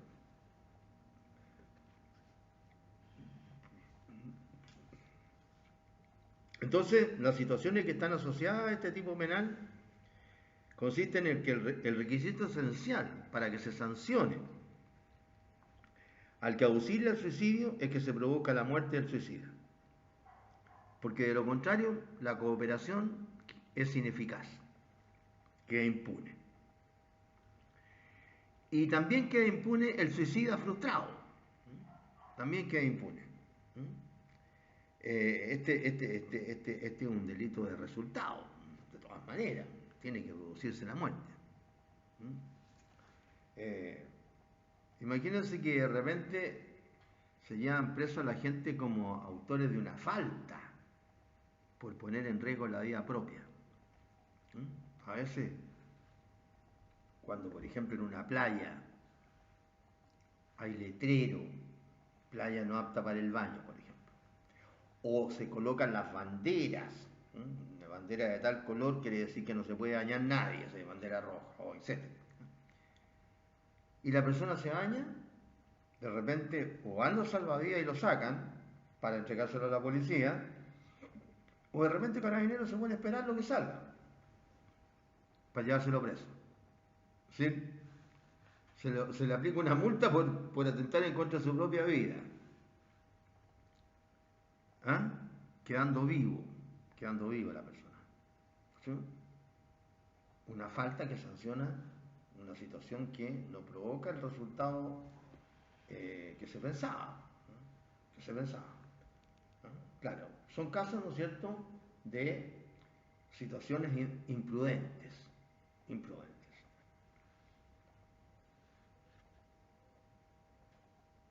Claro, porque si no se sanciona la autolesión, menos se va a sancionar, ¿no es cierto?, el suicidarse.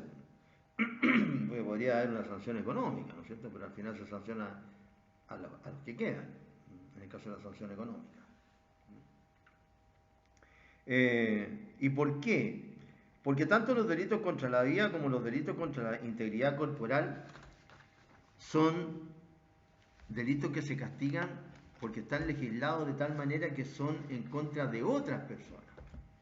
Es decir, no, el legislador no tuvo en consideración a la misma persona, que es la que realiza la acción de quitarse la vida o de lesionarse, sino que el legislador sanciona a aquel que le quita la vida a otro o que lesiona a otro. Entonces, si no se le sanciona al que mata a otro, si no se sanciona al que lesiona a otro, menos va a sancionar, me tupí. Si no se sanciona al que se autolesiona, que queda vivo, menos se va a sancionar al que se suicida, si ya está muerto. Ahí sí que estoy bien.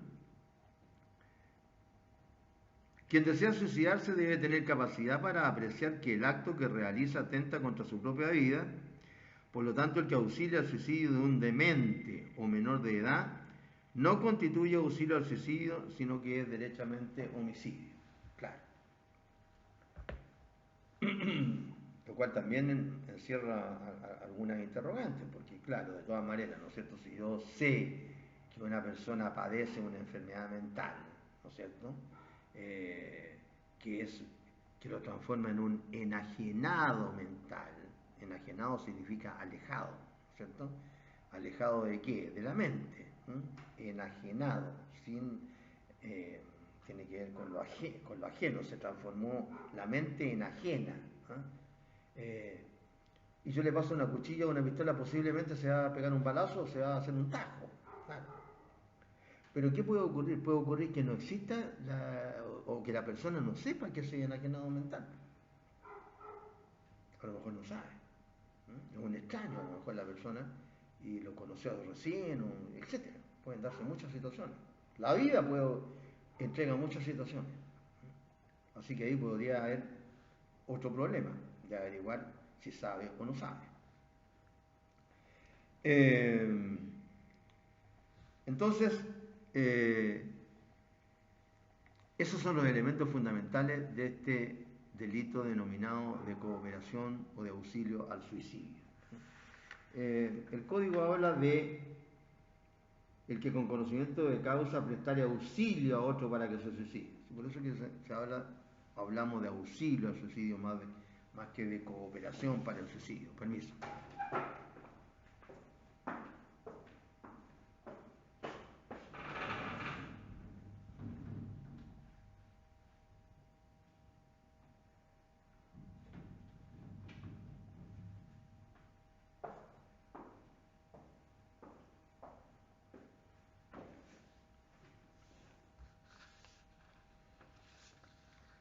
Y el último tipo de homicidio es el infanticidio. El infanticidio. Que aparece legislado en el 394 antes de pasar al párrafo siguiente que trata las lesiones corporales. ¿Qué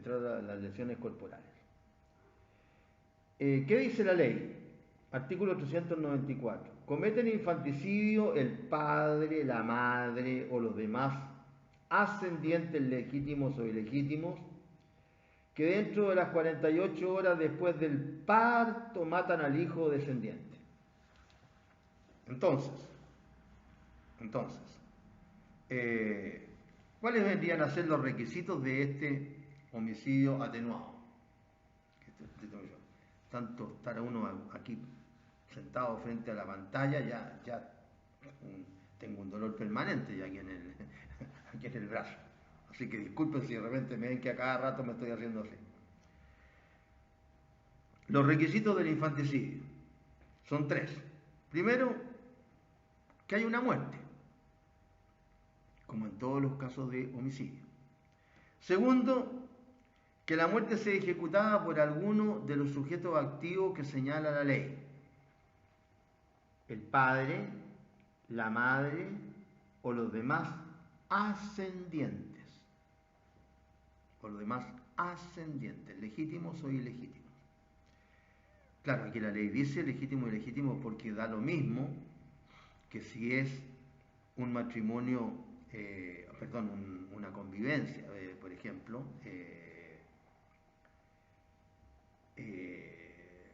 en lo que hay relación de consanguinidad, pero no está el vínculo político del matrimonio. El abuelo vendría a ser un abuelo ilegítimo, porque a lo mejor el hijo, ¿no es cierto?, no se casó, y el abuelo mata este nieto dentro de las 48 horas después del parto. Por eso que la ley dice, o ascendientes legítimos o ilegítimos, que dentro de las 48 horas después del parto. O sea que aquí la ley tuvo que dejarlo esto, porque el parentesco no ingresó exactamente como opera en derecho civil, ¿no es cierto? Que no hay diferencia. Acá se tuvo que hacer la aclaración señalando que no importa que el parentesco sea legítimo o ilegítimo, es decir, que haya o no matrimonio.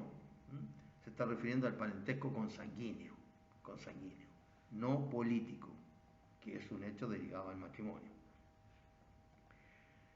Entonces, primer requisito, que haya una muerte de un menor dentro de las 48 horas después del parto. Segundo, que se ejecutaba por el padre, madre, ascendiente, legítimo o ilegítimo. Y ¿por qué no dice descendiente? Porque no podría haber una guagua menor que el que mata, ¿no es cierto? Que mate un descendiente al que están matando, que es una guagua, dentro de las 48 horas. Y tercero, que se efectúe dentro de las 48 horas después del parto y no del nacimiento. Estas se cuentan desde que finaliza el parto. Desde que finaliza el parto. Bien. Acá, este delito, fíjense ustedes que demuestra la importancia del ramo de medicina legal en relación con los delitos contra las personas. Porque muchas de las materias a las que aluden los delitos contra las personas están explicadas, ¿no es cierto?, mejor desde el punto de vista médico legal, porque son cuestiones relacionadas o con la naturaleza o con la medicina. Y aquí está utilizando la ley un término de la naturaleza, que es no el nacimiento, que es un término legal, sino que el parto. Dice la ley que dentro de las 48 horas después del parto, no el nacimiento. Porque los partos han existido desde que se empezó la reproducción humana sobre la Tierra. Mientras que los nacimientos legales han existido solamente desde que el ser humano creó el derecho.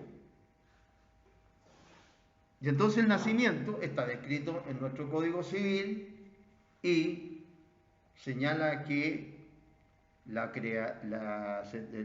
criatura nace en el momento en que se encuentra separada completamente de su madre y sobrevive a la separación un instante siquiera. Y entonces ahí se crean un montón de problemas. ¿Por qué? Porque resulta que el parto es un proceso, que empieza con un periodo de dilatación, sigue con un periodo de expulsión y ese periodo de expulsión termina con lo que se denomina el periodo placentario, que también corresponde a una expulsión, pero a la expulsión ya no del feto, sino que de la placenta y de los anexos de la placenta. Entonces, por eso es que en medicina legal, y no sé si ya a propósito de otra cosa lo comenté, en medicina legal hay otra idea de lo que se entiende por persona distinta a la idea del Código Civil. O sea, lo que es persona para el Código Civil no es lo mismo que lo que es persona para el derecho penal, del punto de vista al menos de un penalista. De un penalista. No, y no solamente de uno, deben haber varias personas que siguen la idea de él. ¿Por qué?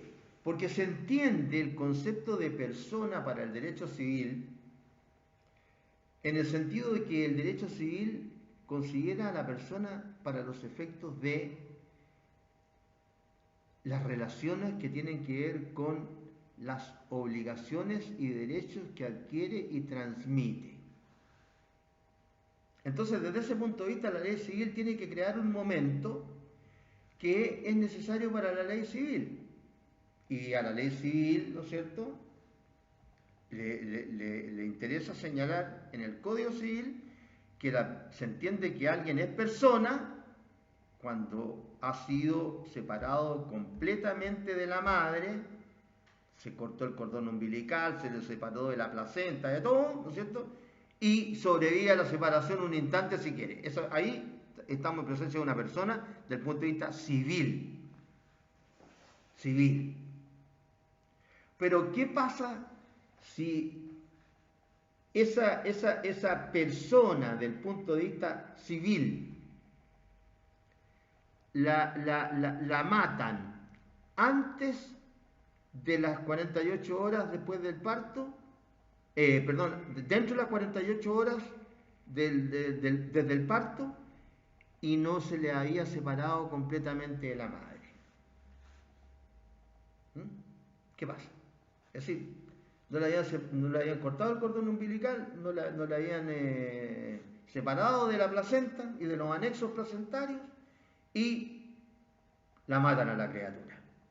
O la matan durante el parto, o la matan un poquito antes de que la criatura sea expulsada, la matan antes, en el vientre de la madre. ¿Qué pasa ahí? Entonces, ahí no encaja el concepto de persona para el derecho penal, porque evidentemente que se está matando a alguien.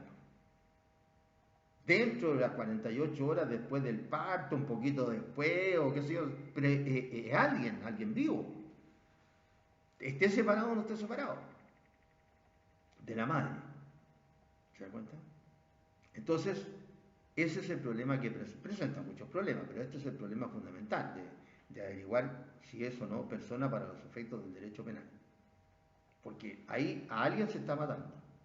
Entonces habría homicidio simple, homicidio calificado, parricidio o infanticidio. Ese es el punto. Entonces, el parto empieza con el periodo de dilatación.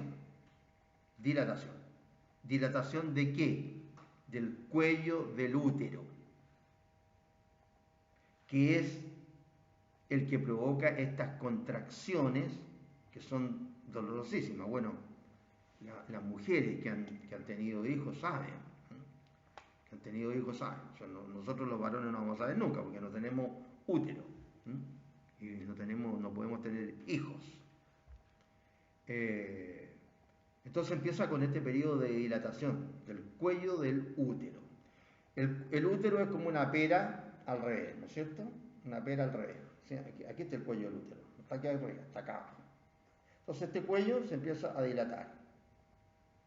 Existen hasta medidas ahí, ya los médicos, los ginecólogos obstetras ya están tranquilos en su casa, que no le está diciendo a la matrona, seguramente lo llama por teléfono y le dice, ahora está por celulares, oiga, mire, tiene 2 centímetros de dilatación, no, mire, cuando tenga 3 me llama.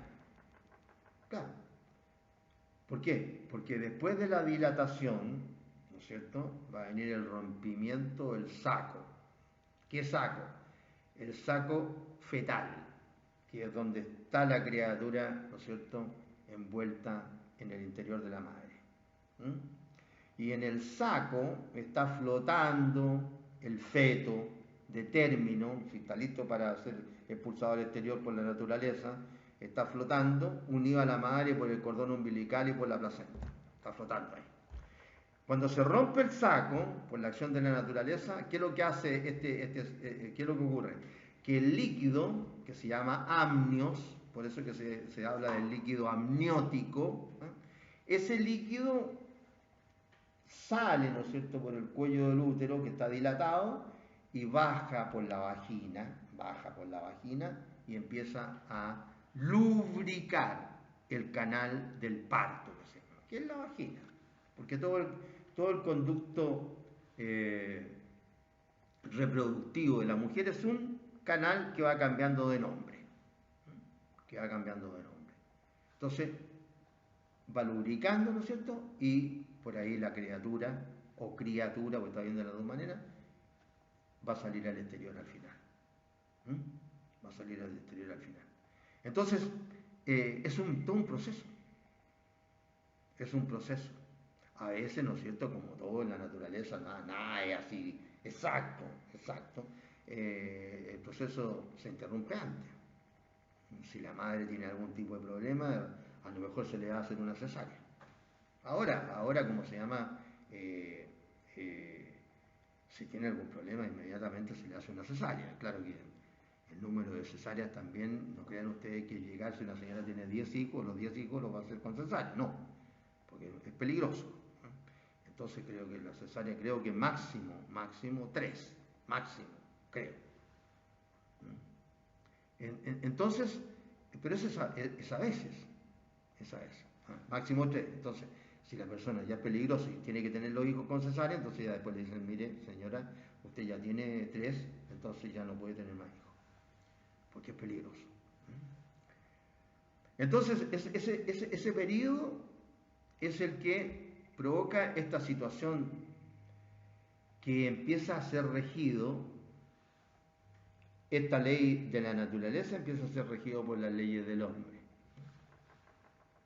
Entonces ahí es donde se producen los problemas, porque las leyes de la naturaleza no son como las leyes del hombre, son mucho más perfectas. Entonces el hombre o se equivoca o no nos da todavía esto para muchas cosas, para solucionar todos los problemas. Imagínense, sobre todo legales. ¿Cuántos problemas legales hay? ¿Cuántos? De todo tipo. De todo tipo. Pero, además, las normas, ¿no es cierto?, que son las que cree el hombre, se pueden cambiar. ¿Sí? Cambian los tiempos, cambian las sociedades, se pueden cambiar las normas. Así que ese concepto creado por el ser humano, norma civil, artículo 75, se es persona desde que la criatura nace, una vez que está separada completamente de su madre y sobrevive un instante siquiera a la separación. Ahí se es persona. No concuerda exactamente con el concepto penal de persona. ¿Por qué? Porque ahí hay algo vivo, si no es persona, digamos, algo vivo. Entonces es algo vivo que nace de una mujer. Y todo ser que nace de una mujer es un ser humano, pertenece a la especie humana. En nuestra legislación no hay que probar, como en otras legislaciones, que tiene apariencia humana.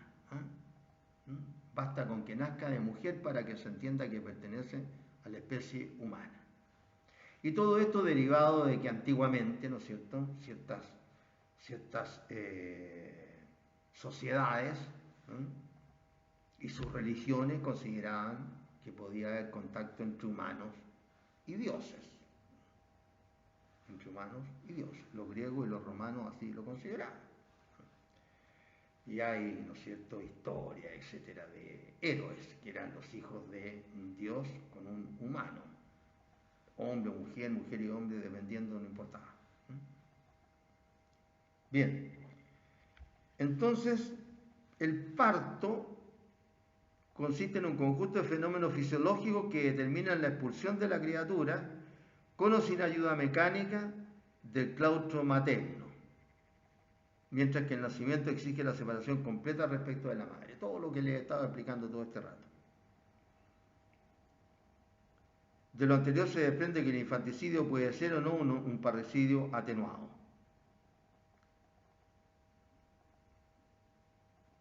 Y lo es, este parricidio atenuado, cuando las personas mencionadas en la ley matan al hijo o descendiente ya nacido dentro de las 48 horas siguientes al parto. No es un parricidio atenuado si se le da muerte antes del nacimiento, por cuanto la víctima no es una persona en ese caso, en que el infanticidio constituye un delito sui generis. En que ahí se estaría matando al feto, ¿no es cierto?, al no nacido. Es decir, ahí habría otro tipo de delito, porque todavía no hay persona, ni siquiera se ha asomado al exterior. Lo que no significa que no se trate de un ser humano, vivo, pero no es persona todavía bajo ninguno de los términos de la ley civil.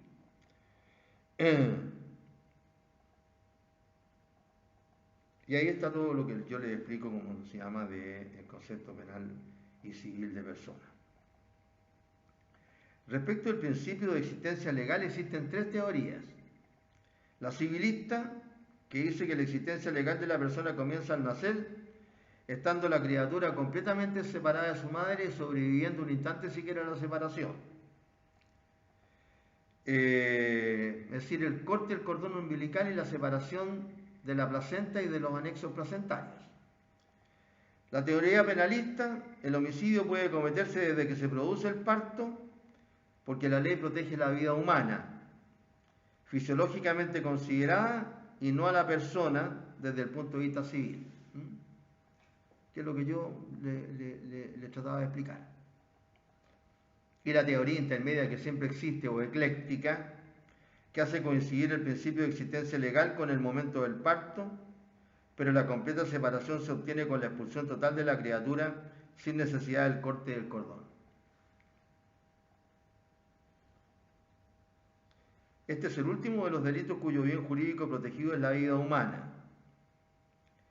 Desde el punto de vista de la tipificación, el parentesco, al parecer, agrava la pena en vez de disminuirla. Claro, y en este caso, ¿no es cierto?, la disminuye, porque todos los otros homicidios agravan la pena cuando hay parentesco. Por eso que se viene proponiendo su supresión. Claro, hay que suprimir este delito, porque es obvio. O hay homicidio o no hay nada, pero no infanticidio, porque se presta para que maten, ¿no es cierto?, al producto de la concepción cuando está naciendo, por lo menos, o dentro de las 48 horas después del parto. Se trata de un homicidio privilegiado en relación con el parricidio y homicidio calificado. Claro, un homicidio privilegiado. Eso es lo que podemos decir en relación con los homicidios.